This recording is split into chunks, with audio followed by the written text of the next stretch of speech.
Francisco Carbonero. Señor Carbonero, buenos días. Buenos días. Y Manuel Pastrana, buenos días. Buenos días. Bueno, pues hoy tienen convocado a nivel nacional y en todos los ayuntamientos una serie de concentraciones para protestar contra los recortes del Gobierno, contra la reforma laboral, pero aquí no va a quedar la cosa porque ustedes ya anuncian que junio va a ser un mes caliente en cuanto a movilizaciones y desde luego son muchos los frentes abiertos, así que si les parece vamos a ir por partes y empezando por lo último, la reunión que mantuvieron ayer con el consejero de Economía, con Antonio Ávila, en el que trataron un asunto muy concreto, que es el recorte en las políticas activas de empleo, que más del 50% de lo que teníamos el año pasado va a ser destinado aquí a Andalucía.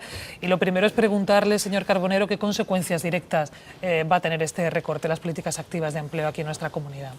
Bueno, yo diría que el recorte es prácticamente desmantelar las políticas activas, o sea, reducir un 57% más 35 millones por no aplicar criterios comunes que estaban pactados. Eso va a significar que más de la mitad de las políticas que iban a formar a la gente, a buscar soluciones, a buscar para que se busque un empleo o vincular una parte del subsidio de los 426 euros a los cursos de formación, pues deja absolutamente indefenso a muchísimas personas. Y es muy lamentable que no se pueda mantener el dinero para atender a las personas en desempleo que aportamos los trabajadores de nuestras nóminas y que se esté buscando de momento 20 y tantos mil millones de euros para resolver un problema que aún no conocemos en profundidad porque nadie da explicaciones, sino que hay que poner dinero público para resolver el problema de los bancos.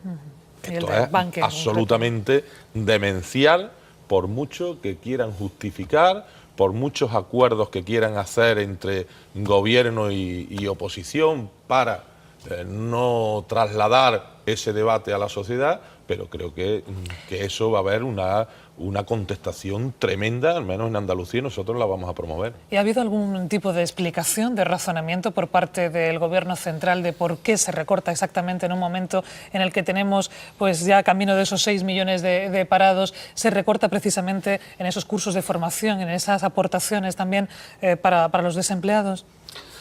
Bueno, las políticas activas de empleo no son solo cursos de formación, sí. ¿no? También son subvenciones a las empresas o ayuda a las empresas para la contratación de desempleados, ¿no? Y orientación al empleo, escuelas taller, en definitiva una serie de medidas que permiten que los desempleados se incorporen al mercado de trabajo. Claro, y aquí afecta a desempleados, afecta a trabajadores y afecta también a muchas empresas que organizan todas estas cosas, incluidos también ustedes, que también las organizan. Bueno, el problema no es tanto a las empresas le afecta en cuanto que les facilita la contratación de gente con especiales dificultades para la contratación, ¿no? La explicación ha sido muy simple. La explicación por parte del Gobierno es que con el volumen de paro que hay, las políticas activas de empleo no sirven para nada, porque si sirviesen para algo no tendríamos tanto desempleo. Algo tan absurdo, ¿no?, como plantear que quitando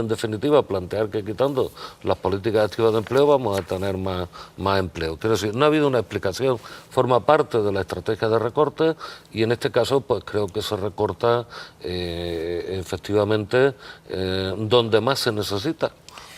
Ustedes pedían explicaciones no solamente por el recorte en sí, sino también decían por la discriminación a Andalucía y le pedían explicaciones directamente precisamente a ministros andaluces muy directamente relacionados, como es el señor Montoro o la señora Báñez.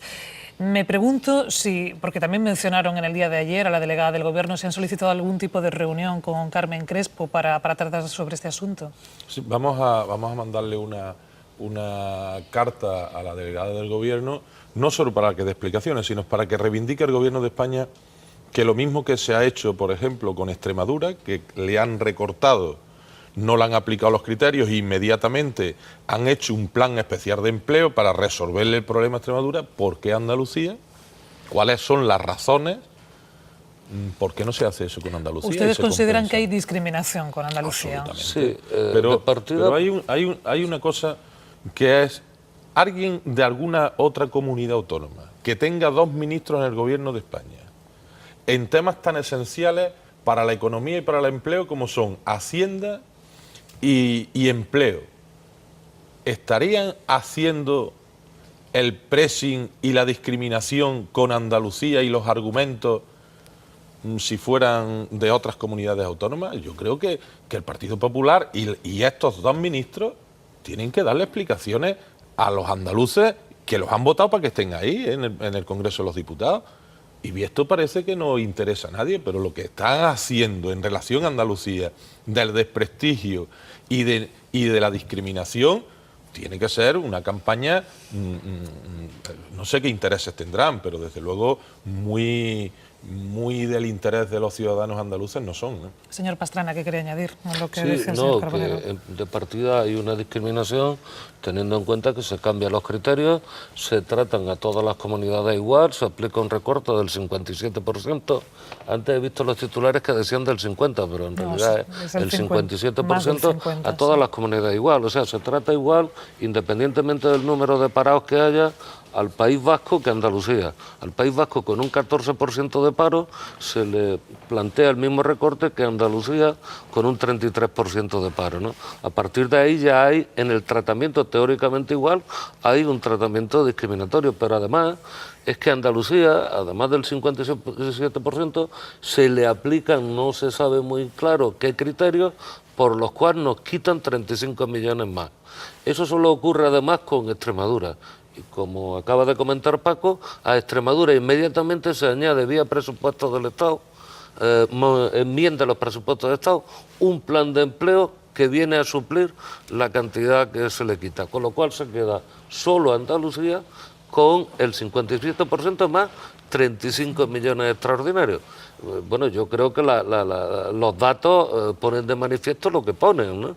Y esta no es ya la primera vez que hay un planteamiento desigual para Andalucía. En cualquier caso, el problema es que se recorta más que lo que se queda, que lo que se deja para políticas activas de empleo, y que ahora tenemos un terrible problema, que es que con el dinero que queda no hay, se quiera o no se quiera, posibilidad ni siquiera de atender a una mínima parte de los parados de larga duración en Andalucía. No ya al conjunto de parados, sino a los de larga duración. Aquellos que o los sacamos de ahí, o por la edad que tienen y el tiempo que llevan en el desempleo, no van a volver a trabajar nunca más. Los que están entre 40 y muchos y 50 y pocos. Esos no volverán 50 y pocos años de edad, quiero decir. Eso o lo sacamos mediante algún tipo de medida o no volverán al empleo.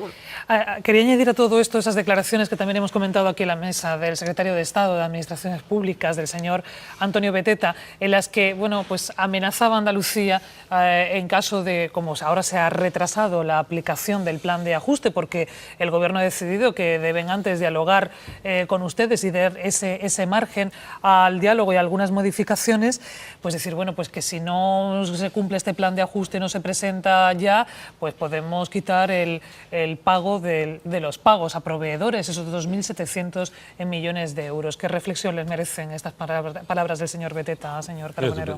Yo creo que el señor Beteta no tiene ninguna credibilidad en este país. O sea, una persona que exige, ¿qué autoridad moral tiene? Una persona que exige que se cumplan determinadas imposiciones del Gobierno de España, que nadie ha dicho que no las vaya a cumplir, y que además ha ocultado y ha falseado la información y la documentación de la deuda que tenía Madrid, ¿qué credibilidad puede tener un secretario de Estado, que es la segunda responsabilidad después del ministro, para decirle a nadie, ni a los andaluces ni a nadie lo que tienen que hacer? Si hubiera dignidad, alguien que falsea de esa manera públicamente las cuentas, y con los efectos que esto ha tenido fuera de nuestro país y en nuestro país, era para que inmediatamente hubiera dimitido y se hubiera ido. Esa es la opinión que nos merece ese señor a las comisiones obreras. UGT en la misma línea. Pero al margen de la credibilidad o no del señor Beteta, está claro que tiene, y de la autoridad moral está claro que tiene autoridad institucional, ¿no? Y a mí me parece muy poco apropiado, y quiero utilizar un término suave, que el gobierno del Estado esté en una operación sistemática de presión, de coacción, de extorsión, claramente.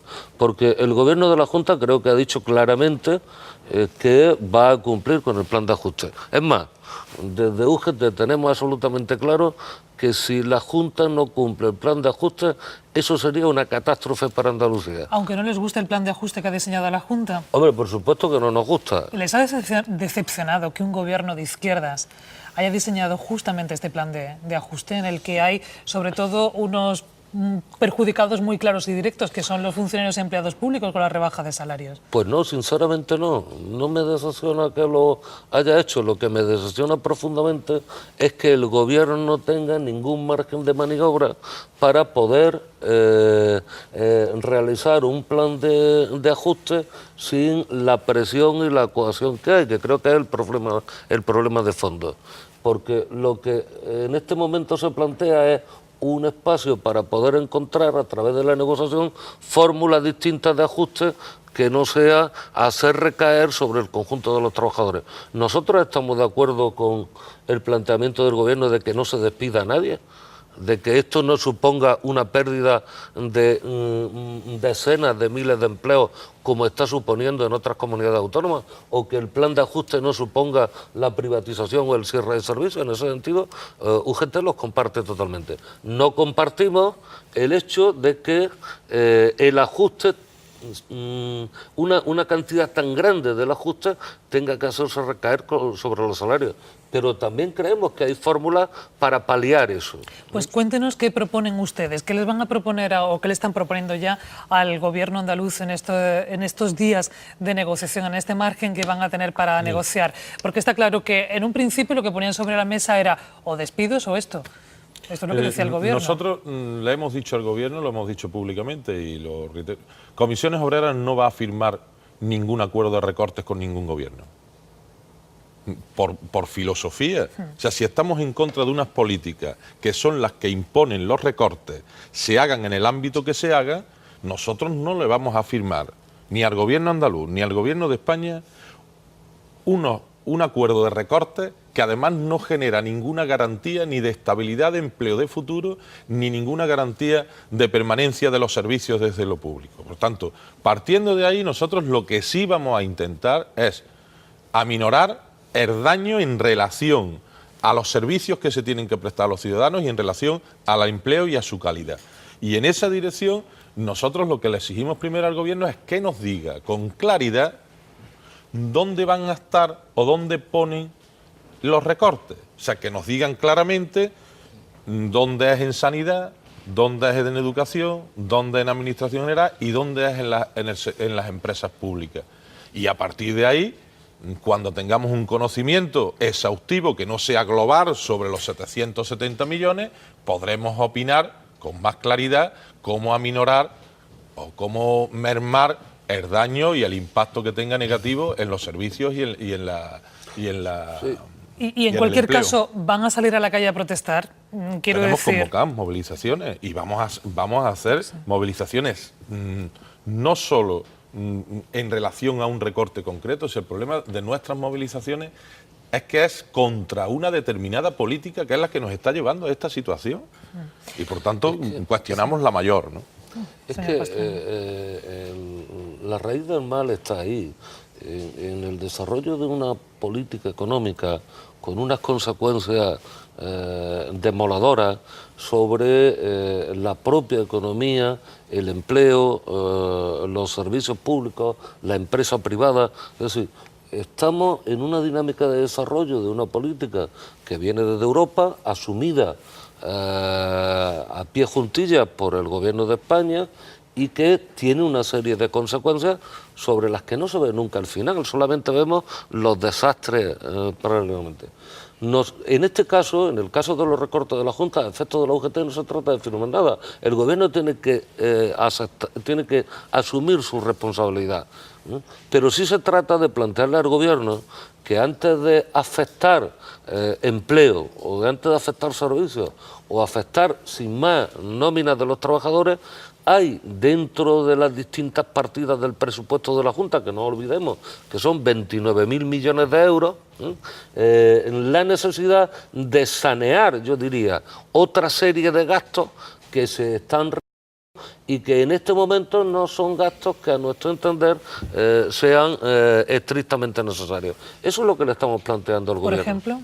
¿Eh? Por ejemplo. Por ejemplo, pues gastos en parque móvil, que le hemos planteado que hay que reducir, porque un consejero de la Junta puede ir en autobús, o puede ir en su coche, o puede ir en bicicleta, como cualquier otro trabajo, a su trabajo. Y además le encantaría a la gente verla andando por la calle. Porque es humano, ¿no? Por ejemplo, Sí. que parece que esto es el chocolate del loro, pero efectivamente, pero hay tantos chocolates del loro en el gasto corriente de cualquier administración, y en el caso concreto de la Junta, que yo creo que en su conjunto haríamos muy bien de aprovechar este momento para limitar todo eso. Cargos públicos, cargos asesores, cargos no estrictamente necesarios en la estructura, sueldos de cesantía. Si empiezo a enumerar la cantidad de cosas que en este momento es necesario ponerse a sanear, diría yo, dentro de la Junta, incluso no ya para que se recorten menos los salarios, que efectivamente, sino para disponer de recursos para poder desarrollar efectivamente servicios, porque podemos tener servicios y no tener dinero, servicios y trabajadores, y no tener dinero para prestar el servicio a los ciudadanos. Y esto se lo han dicho ustedes al Gobierno y le han dicho, ¿y por qué no han empezado por aquí desde el principio? Porque ahora están a contrarreloj también, porque como hay un tiempo limitado y hay que presentar todo esto de aquí a mediados de junio como mucho... Se lo hemos Pero dicho y además le estamos hemos... al principio, que sí. Claro. Es que a nosotros con el gobierno hemos mantenido 2 reuniones, Claro. las 2 mesas generales. Por eso ha habido. vuelvo un poco a una de las preguntas anteriores. ¿No les ha dolido que este Gobierno no haya empezado la casa por ahí, en vez de empezarla por este Gobierno de izquierdas? Mire, yo creo que aquí hay un problema serio, más allá del recorte o no, que pueda haber si como dice Manolo, el consejero va en el autobús, en el metro. Cuando tenga que ir a Almería tendrá que ir en coche, o si va al pueblo. O sea, Andalucía es un montón de grande, ¿no? Entonces, yo creo que esas cosas tienen su importancia desde el punto de vista pedagógico. Pero la importancia de aquí es necesario que si tenemos un servicio de salud público haya que tener además 6, 7 u 8 unidades de gestión más sobre las fundaciones que gestionan los chares o sobre empresas públicas, que Concha se acordará de estos debates en el Parlamento. ¿Por qué no se integran en el SAT? ¿Por qué esa manía de tener todas esas unidades de gestión diferenciadas? Permítame, Yo creo que sí. esos elementos son los que de verdad pueden ahorrar, más allá de que la luz la paguemos a su tiempo y que los edificios no estén. Pero bueno, eso son ¿Y gastos ustedes corrientes que pagan el IBI o no pagan el IBI? pagamos el IBI. Totalmente, religiosamente. Porque La si no, UGT paga el IBI los religiosamente. ayuntamientos con nosotros no tendrían compasión. O sea, que lo que hemos escuchado estos días y sobre todo ayer, que dijeron, bueno, si la Iglesia tiene que pagar, pero que paguen los Nosotros sindicatos, pagamos paguen los partidos. el IBI de todos los locales de propiedad de los sindicatos, en este caso de Comisiones Obreras. Más de 25.000 euros ha supuesto en este ejercicio pasado. UGT tiene un patrimonio propio por su historia en edificios muy grandes en Andalucía, enorme, y pagamos religiosamente, insisto, religiosamente el IBI y todos los impuestos correspondientes a El impuesto a el sociedades. patrimonio del sindicato, todo. Por último, antes de ya escuchar a mis compañeros, sobre el tema de Bankia, ¿qué hay que hacer con Bankia?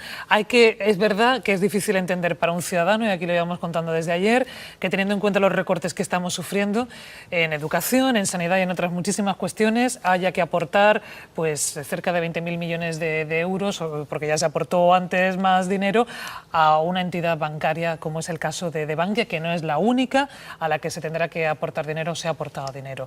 Pero ¿qué es lo que hay que hacer teniendo en cuenta cómo está la situación ahora mismo? ¿Hay que darle ese dinero? ¿De dónde debe proceder? ¿Vamos a tranquilizar a la bolsa? ¿No la vamos a tranquilizar? ¿La prima de riesgo se va a mantener? ¿Va a bajar?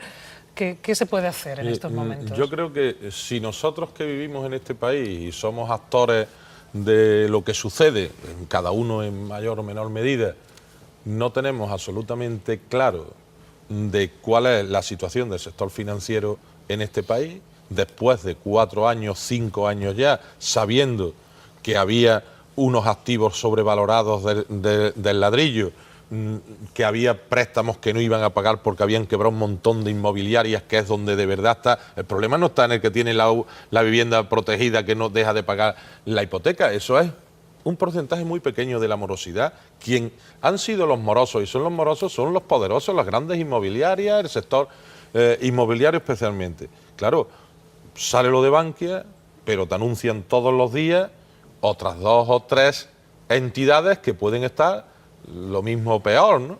Y entonces, claro, esa incertidumbre, si ya es en el interno del país, pues ¿cómo suena esto fuera? Por tanto, yo creo que el gobierno tiene que hacer un ejercicio de responsabilidad, que es decir las entidades bancarias cómo están, investigar cuáles son las responsabilidades, y aquí no vale que una persona vaya a la cárcel por un hecho puntual de cualquier delito pequeño y quien ha gestionado para hacer perder miles y miles de millones de euros que tienen que poner el aval de los ciudadanos de este país, no se les pida ninguna cuenta. Eso me parece que es muy preocupante y una falta. Brevemente, señor Pastrana, y ahora escuchamos a los compañeros. Creo que esto es inexplicable. Cuando miles, cientos de miles de trabajadores están perdiendo su empleo con la reforma laboral o están viendo abaratar su salario de la noche a la mañana, cuando los recortes están afectando a los servicios esenciales, ¿cómo es posible que haya dinero o posibilidad de buscar dinero para Bankia o para cualquier otra entidad financiera y no haya para mantener el sistema de salud o el sistema educativo? Es que por más que pretendamos explicarle esto a la gente, esto es inexplicable. Es absolutamente inexplicable. Porque estamos, bueno, ¿las ayudas a Bankia serán necesarias? ¿Tranquilizarán? ¿Servirán? Pues sí, a los usuarios de Bankia, a los clientes de Bankia y las interrelaciones económicas que hay.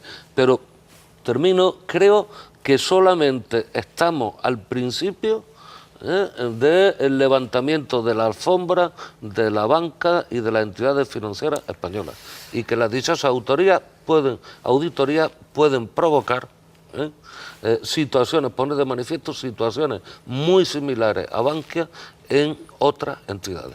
Antonio Bendaño.